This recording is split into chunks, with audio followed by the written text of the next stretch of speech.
தமிழ்நாடு சட்டமன்ற பேரவை விதி 26(1) கீழ் தமிழ்நாடு சட்டமன்ற பேரவையினுடைய அடுத்த கூட்டத்தினை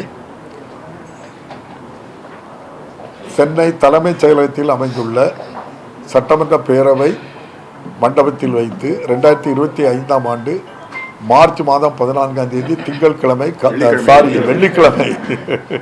வெள்ளிக்கிழமை காலை 9:30 மணிக்கு கூட்டியுள்ளேன் என்பதை தெரிவித்துக் கொள்கின்றேன். அன்றைய தினமே மாண்புமிகு நிதியமைச்சர் மாண்புமிகு தங்கம் தென்னரசு அவர்களால் 2025-26ஆம் ஆண்டுக்கான நிதிநிலை அறிக்கையினை தாக்கல் செய்யப்படும் என்பதையும் தெரிவித்துக் கொள்கிறேன்.